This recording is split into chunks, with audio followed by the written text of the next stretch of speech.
Good day, Brutal Planet listeners. This is Eric Peterson in Salt Lake City. And today I'm joined by one of my favorite vocalists, past and present, Mr. Eric Martin. How you doing today, Eric? Who that?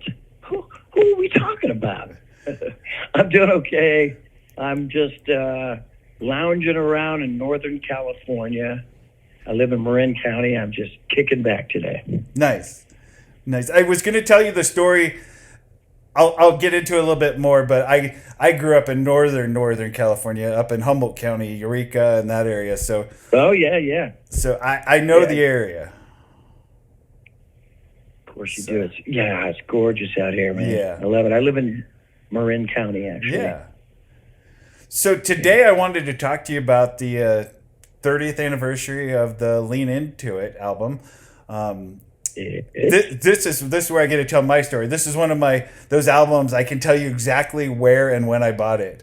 And my brother was going to school in Santa Rosa, and I went down there to visit him, and we went to a record store in Cotati, and I found this album. I had already been a fan of your guys's, but I found it, and I just jammed it the rest of the time that I was down there and on the whole way home, because back in those days, there was never really a good way to find out when an album was coming out. So usually I would just go into record stores and find them. And I found this album, and I was just like, yes! And so I jammed it. I loved it. Oh, cool. Right on. So a lot of people think that since it had all the hits on it, they think that's our first album. That's the second album, by the way. Yeah. First album doesn't have any name. It's just people call it the Hat and Shoes album, I guess. But yeah, I mean, and even to this day, some people don't even know it's called Lean Into It. They go, I love your Train album. Yeah. You know. I mean, but, I loved Addicted to the Rush. I mean, that was such a great song, and I mean, how could you not love that Addicted to song? that Rush. Oh yeah, that definitely got us on. I think that got us on the map. Had some really good opening slots. I think our first tour was opening to Winger when they were hot, and I mean they still do great. They're really phenomenal and tight rock and roll band. But this was before Beavis and Butthead. Kind of four guys got a hold of them. But yeah, we went on tour with Winger, and then I think we got picked up. I think we might have got picked up on the Rush tour. But I know we did, because we weren't going over that well in the beginning. I mean, they were loving Billy Sheehan and they were loving Paul Gilbert. They didn't really know what to make of me. It was like, why don't you just shut up so we can hear some guitar playing? You know what I mean? Like in the Rush fans. But I remember being just so corny, but it worked. I go, our last song, we only played like for 35, 40 minutes. And our last song was Addicted to That Rush. And I go, hey, are you addicted to Rush? And they go, yeah. And I go, hold that thought. It was a joke, kind of a joke. Yeah. Totally corny. But it got over. And that was the Presto tour. And we were asked to go out again on the Roll the Bones tour. And we had to Be With You and, the Lean Into It stuff. Uh-huh. And that's when Alex Lifeson and Geddy Lee came backstage, and they also they wrote me a letter as well and said the same thing. But they came backstage and said, "Thank God for you guys, because finally you're bringing girls to the gigs." Nice. Yeah, because I don't see too many girls coming to Rush gigs. That's more of a complicated guy thing. You know what?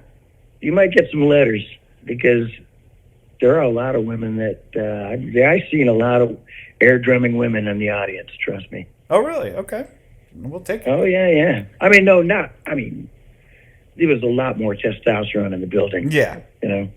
Yeah. So some of the songs, I mean, on the album that I loved was Alive and Kickin', and of course the Daddy Brother Lover Little Boy, affectionately called the Electric Drill song. I don't know about it affectionately. That was kind of an Atlantic Records thing. Was it? Yeah. I mean, it was a cool. They were just trying to show everybody. They were first of all, there's a Paul Gilbert thing where a journalist like yourself who probably didn't know that much about rock and roll, unlike yourself, comes up to Paul and says, hey, how fast can you play? Look, do you have a style? How fast can you play? Some weird, stupid things to say to a awesome guitar player like Paul Gilbert. And so he always used to come up with these like funny little things, quirky things. He put fringe on his guitar, and he wore a suit one time on stage with a bunch of dollar bills sewn into it and stuff. But somebody said, how fast can you play? So he took a Makita drill bit and glue guitar picks all over the bit. Now, mind you, this is before Edward Van Halen did it, so I don't want any discrepancy here, man. He thought of it. So, and he did that, and then he was coming up with a little funny little thing, like he just did it as a joke, like Spinal Tap kind of vibe. Yeah, and then incorporated it in the Daddy Brother Lover Little Boy song, and then Billy did it too, I think, on the record or on live. And they weren't satisfied with the long-ass title of Daddy Brother Lover Little Boy, so they added, hey, it's the Electric Girl song. Let's reveal the reveal. Anyway, so no matter what, it was a long-ass title, but, I can read it on my publishing check. It's okay. Yeah. And Green Tinted 60s Mind, I love that song. That's just such a cool song. Yeah, that was the song that Paul Gilbert actually brought in, one of the first songs he brought in for the Lean Into It album, which meant, let me just backtrack a little bit. So our first album, we only had the one kind of epic kind of ballad. It wasn't kind of a radio-friendly thing at all. It was called Anything for You. Mm-hmm. But we had all this rock and roll on the first album. And the second album, everybody started writing different things. I mean, I had To Be With You. I was holding out. I was going, God, I know the guys love this song, but can I get it on a record? I don't know if I can do it. And the gates were pretty much, they opened up, because when Paul brought in Green Tinted 60s Mind, which was quirky and rock and roll, psychedelic, 60s kind of sounding song with all kinds of neat changes, cute, big melodic tune with cornucopia of harmonies, and it opened the floodgates for everybody else to write anything they wanted to. It wasn't just like, we're going to be a meat and potatoes band. A lot of bands, it works. AC/DC, it works. Yeah. CZ Top works, but we just wanted to diversify. So when you guys came out with To Be With You, that was like a #1 hit. Were you afraid that was going to pigeonhole you into like a ballad band? No, I didn't even really. I was so excited that I didn't really look. We're rock and roll musicians. Yeah. I mean, we were older, and we had some experiences and notches on our belt, or I don't know if even that's the right way to say it, but we had experience, right? Yeah. But rock and roll people, I mean, we're still rebels. I mean, nobody's rushing out to buy Billboard magazine, Yeah. Nobody's like, hey, look at the charts. We're climbing nobody gave a shit at all. I mean, in my early days, I had an album out on Elektra called Sucker for a Pretty Face. Mm-hmm. And it got on the charts, I think, maybe 200. And I popped champagne then. Yeah. I was like, yay, look at me. I made it. But we don't think that way. Or we didn't think that way until we had hits. And then it was like, give me that billboard. It's just the way evolution, I don't know, it's the way it is. Anyway, so I knew the song was a great song, but I didn't think I was going, could this be a hit? We're all bumpkins, Yeah. So, but I mean, just to get it through the gauntlet, Paul loved it when I first played for him. Billy loved it. Pat goes, yeah, it's great. What are you going to do with it? You want us to do it? They had to think about it for a little while. And Kevin Elson, our producer, who produced, he produced a lot of Journey albums, but those first, what did he do? The big hit ones, Escape, the Don't Stop Believin' and all that stuff. And he had produced one of my early Eric Martin band records, and he produced a lot of stuff, and he was great. He was also a musician, a keyboard player, and a great song arranger. Anyway, he thought, guys, we got to somehow, we've got about 15, 20 songs, and we got to pick some songs to be on this record, but To Be With You has got to be on it.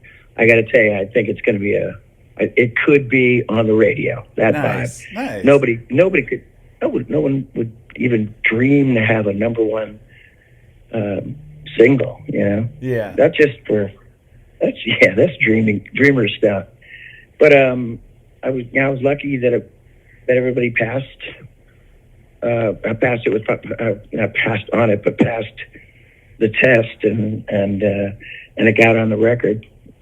I was totally lucky. I mean, I've said this a couple times before in interviews, but we were on the road and we were doing our thing, and we were playing this really funky dive bar in Daytona Beach, Florida, for Bike Week, I guess.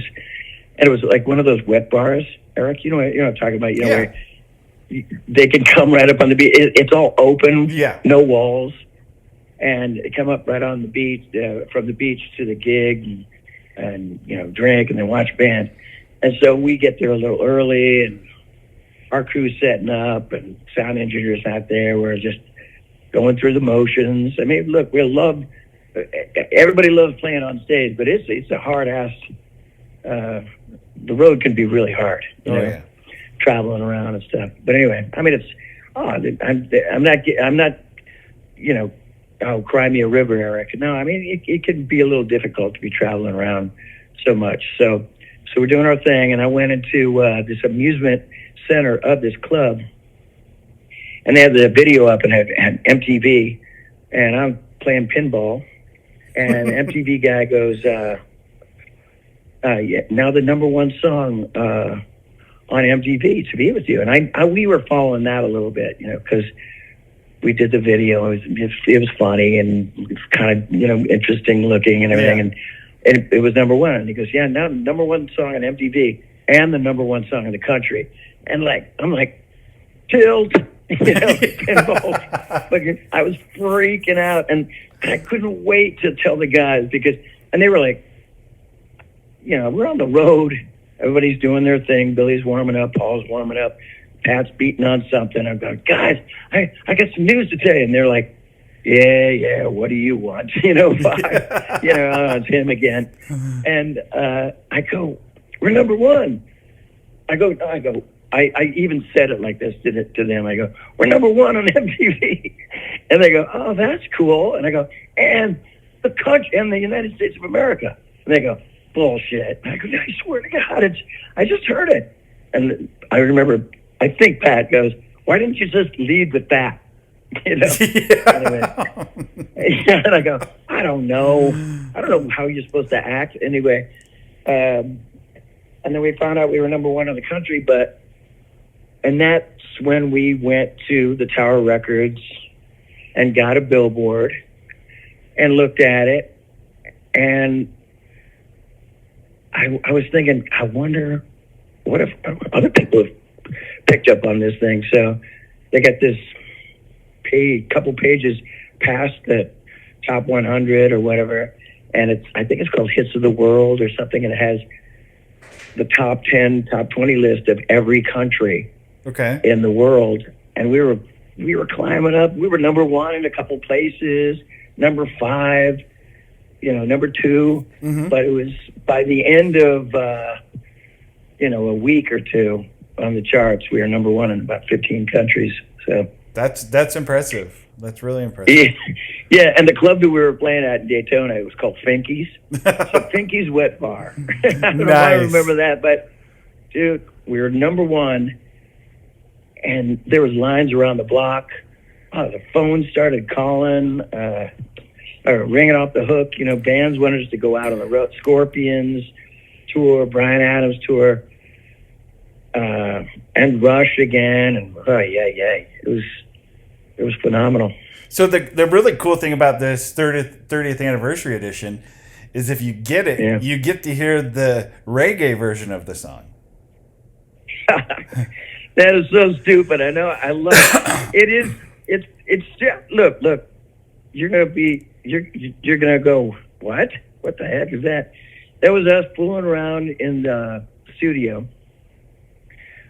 and I think part of, you can kind of hear me going, like I'm going like, it's just a kind of a cool little piece, maybe a minute and a half of it, and I'm like, I'm singing these different words to it, and I go, no, okay, all right, guys, all right, you had your fun. Now let's get back to how it's supposed to go. And I don't even know where anybody got that version. I heard the reference to UB40 in there, and I heard you going the cha. Oh yeah, totally. Well, I used to do that back in the middle '80s, way before I met the Mr. Big guys. I was like a R&B rocker guy, and I had a couple girl singers and saxophone. I was doing like I thought I was Daryl Hall and Paul Young back in the day, and so I was cha all the time. Yeah. I was big country. Anyway. So I will tell you that the acoustic version of "Just Take My Heart," in my opinion, is better than the album version. Well, thank you. I love you. I love the contrast. If the other guys, hey Eric, if the other guys were in the room, I'd go, well, I'd have to disagree, but they're not here right now. Yeah. And I don't remember what I did that for, but yeah, it was just me and piano, right? Yeah. And I went back in the studio, same studio that we recorded it at, that big old grand piano, and just me and Kevin. And I don't remember what the format, well, like why we did it. We do it for like some kind of I don't know why we did it, but we did it, and I'm so glad that it was saved for this record. I love it. It just, your voice lends well with the piano. Thank you. I should have led with this anyway, but I wrote "Just Take My Heart" on piano as first. Oh, you did? Okay. I wrote a lot of songs on piano that I would show Paul, and he'd what's the word? Transpose it to a guitar. Okay. My partner and I, songwriting partner, this guy Andre Pessis, who I met right before working on that Lean Into It album. Him and I, we wrote a lot of lyrics and melodies and stuff to all the songs, and some music as well to Daddy Brother and Live and Kickin' and all the stuff. But when To Be With You was a song that I had in my little bag of tricks since I was a young kid. Okay. And then rewrote it with another songwriter in 1987. But just take my, and it was just a fun Beatle-esque kind of fun thing to do. But the Just Take My Heart song was a song I might have written it for a solo album. Oh, okay. Like I was keeping it around because I go, man, we were writing not a formulaic song. It was lyrically, I thought it was great. I was going through that breakup, Yep. I was laying there. Neither one of us is sleeping, and we're both thinking about, chewing our legs off to get out of the trap of a relationship. And well, I had a piano in my house, and I was just fooling around with it, and that's one of the songs that I first wrote with Andre. Anyway, I don't know. I'm all over the place. Well, the funny thing is you mentioned that, and it would have, looking back on it now, it would have been a perfect song for like a John Hughes movie. Okay. No, it could have been perfectly. Yeah, he wrote all those heartbreak movies. 16 Candles. It would have been perfect. Yeah. But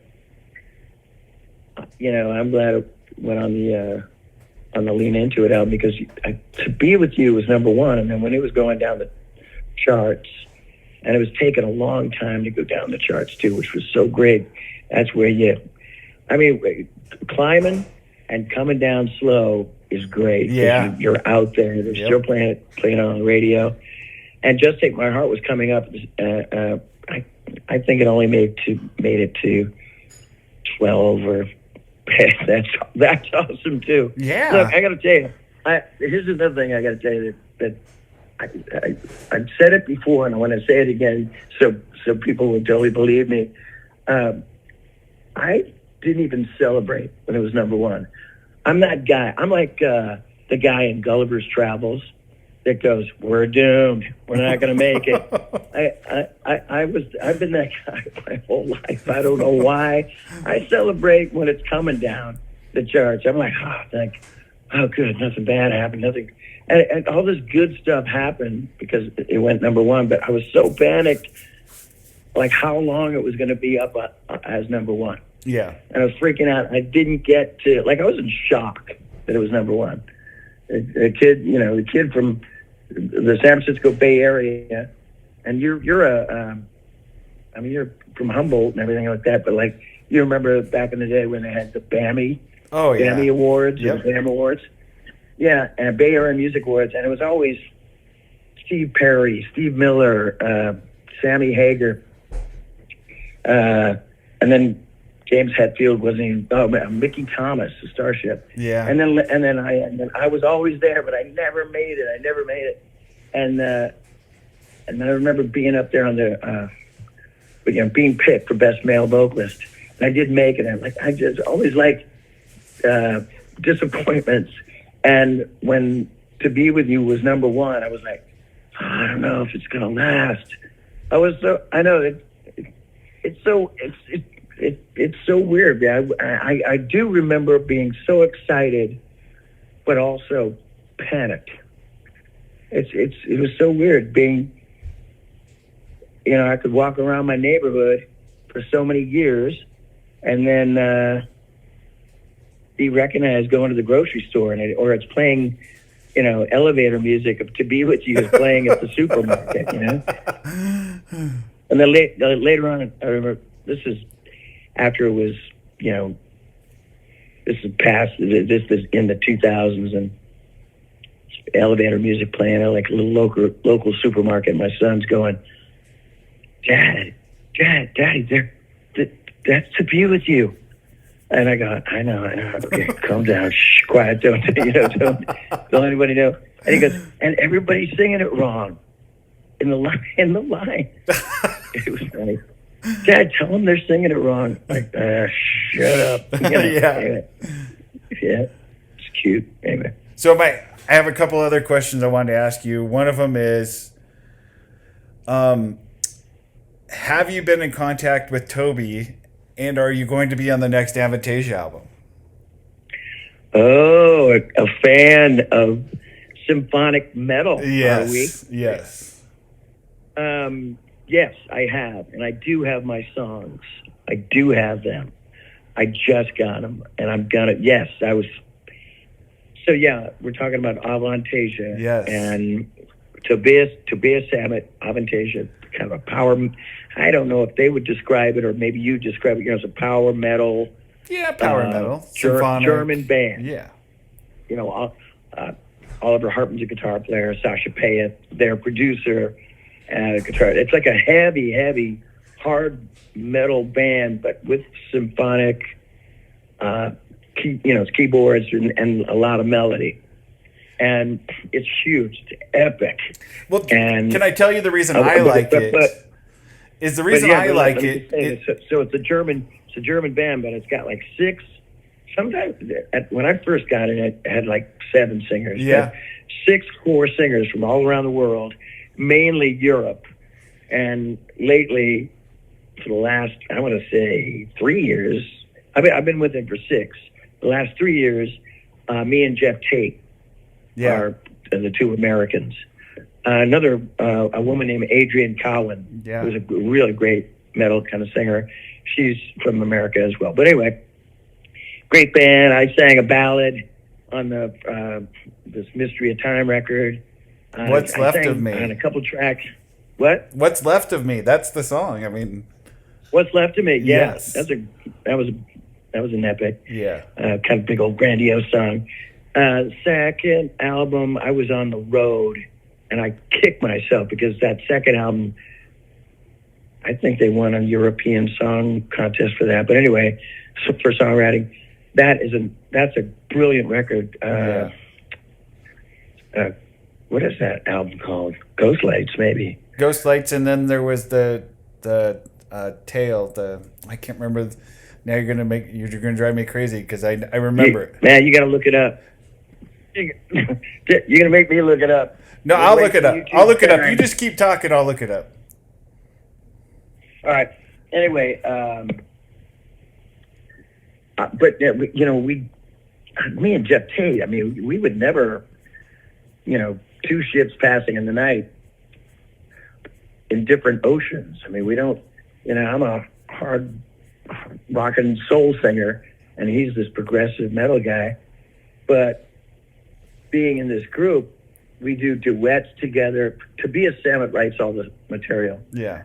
And we do duets together. I do it with Ronnie Atkins, the lead singer of Pretty Maids, who is a phenomenal singer. You got Jorn Landy is one of the singers. Bob Catley from Magnum, huge British band in my eyes, and probably a lot of eyes out in the UK and ears. And Herbie Langen's another great singer, German metal singer. And don't forget about Felix. I'm sorry? Don't forget about Felix. No one forgets about the drummer, son. No. He's the backbone of the band and the funniest guy that lived. Yeah. That's ever lived. Michael Kiske from Halloween has been in it for a long, long time. And then he's got singers that have sung on it but not gone on the road. Joe Lynn Turner, Biff Byford from Saxon. God, I can't remember. Alice Cooper was on one. I mean, there's just been so many people. So many people. I'm kind of the Swiss Army knife of the band because as singers, because all the people that don't come, I get their songs. Yeah. And I say that I get to sing their tunes. But anyway, yeah. So I've been, since this COVID situation, the lockdown and the whole bit, I mean, Toby's a busy man, but just like everybody else, I mean, he's had a couple of years to write this record, and he said he's almost finished. And I know he's probably going to listen to this. He follows me around once in a while. He's the shadow knows. Yeah. And but I emailed Ronnie Atkins 6 months ago. Hey, did you get your songs? He goes, yeah. I'm like, God damn it, And then I just reached out to Jeff. Yeah, I got my songs. I'm like, man, what is going on? I was like whining, and he emailed me the lyrics and came up with all the ideas. You're going to sing this part. I'm going to sing this. We're going to harmonize this, and you're going to take this one sentence, and then you're going to take this whole. It's another epic tune that I'm going to definitely need a teleprompter for. Cool. Cool. There's so many words, but I'm so excited to be a part of it because I wasn't a part of one of the albums, but I toured on it. Yeah. Because I'll never say no again, man. I love being a part of it. I mean, we're playing Wacken, headlining Wacken. I know. One of the biggest metal fests in the world. 90,000 people, give or take. And Sweden Rock and Hellfest and Sonospheres and all these huge metal fests. Me, the Mr. Big Mouth, the Mr. Big Singer guy, on the road with Megadeth and Slayer and it's the coolest thing. Testaments you should see the kids out there. So the album, black T-shirts. The album you're talking about was The Mystery of Times, right? The Mystery of Time is the one I was on. Oh, okay. and then the album after it, which was called Ghost Lights. Ghost Lights. Yeah. Yeah, and then the last album that we did was Moonglow. Glow, yeah. And you did Maniac on Moonglow. Yeah, I was waiting for you to throw me under the bus on that one. No, dude, that was a great song. You know, it was so funny. I mean, like, Toby would be on stage and he'd go, now from the mighty Mr. Big. No, he would go, we're gonna bring this guy out. He had the idea to do it, right? Yeah. And I'm like, when he first told me about doing it, I'm like, oh shit, this is going to be the kiss of death for me. I'm an American, and what are we going to put on, leg warmers now, and dance around a chair and pour water on yourself? Yeah, I mean they have like huge light show and video stuff going around, and all this mega, not pyro, but mega kind of. Lot of electricity in the air, yeah. All kinds of cool sound effects. And I'm thinking, oh man, they're going to dump a bunch of water on me or something? What the hell's going on? I'm a me. So Toby says to the audience, I think the first time I played it was at Bakken or one of those shows, and he goes, this guy is the only guy who has balls of steel that could actually pull this off. And it's in Europe. It's not like in America. We played it in America, and people are like, what? Why is this on the record? But we played in Europe, and here I'm playing all these huge hardcore metal fans, and I'm up there, and I can see some like giggling going on, but you got about 100,000 people, and you got, say, 10,000 people giggle. There's a lot more people. Yeah. Well, most of them don't know what it is, so. It's kind of a heavy metal version, not a heavy metal, but like a melodic metal version of Maniac. And it's done, when we're on stage, it's done like, very tongue in cheek. And I was hoping this, and more power to him. I mean, the kid knows what he's doing. I mean, everything he touches turns to gold or platinum or whatever. But on this record, I was hoping, oh God, please don't make it like a Celine Dion song, and please don't do it. Like don't tell, I don't have any more balls of steel to do this again. Please don't do this. And it's not. It's a really cool song coming up. So I was curious too, is when I know I became friends with the photographer on the tour, and Kevin. Nixon. Yeah, Kevin. And I wondered if that was like a strategic move, because I followed Toby for a long time, and I know he really wants Joe Elliott on an Avantasia song. So I wondered if he brought Kevin in to try to get in with Joe Elliott a little bit. No, I think he just brought Kevin in because Kevin's brilliant photographer. He is a brilliant photographer. And maybe he put in a good word, but I never heard anything about that. If it was, who knows what kind of strategic things are going on behind the scenes. I don't pay attention to that shit. Yeah. But I'll tell you, I gotta look something up here. So I will just tell you while you're looking it up that I saw both your West Coast shows. I saw this show in San Jose, the opening show for Avantasia. And my goodness, man! That was that's kind of a hometown gig for me. Yeah. And I had my kids came, and a couple of neighbor friends came, and I'm telling these guys for years, these guys are so huge. And I mean, I'm telling you, like I said, Baca, 90,000 people, Sodasphere, 20,000, 30,000. Excuse me. I'm getting all verklempt. Anyway, when we played it, like even the theaters in New York, or when we first did it, and then here we are in San Jose, and God, man, it was bleak. Yeah, it was bleak in the audience. Oh my God, if I say 500 people, that might be pushing it. Well, Toby pulled it off good, because he said, let's pretend like everybody's here. Let me hear the left side of the stadium. And then he said, let me hear the right side of the stadium. And I mean, he pulled it off good.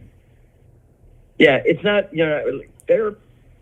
I think we've only played, in the 6 years that I've been with Avantasia, I think we've only played America, maybe 5 to 6 shows in America. Yeah. Maybe, and the weirdest, L.A., and it's a huge band, Eric. Oh, yeah. You've seen it, right? I went to the Anaheim show. On stage.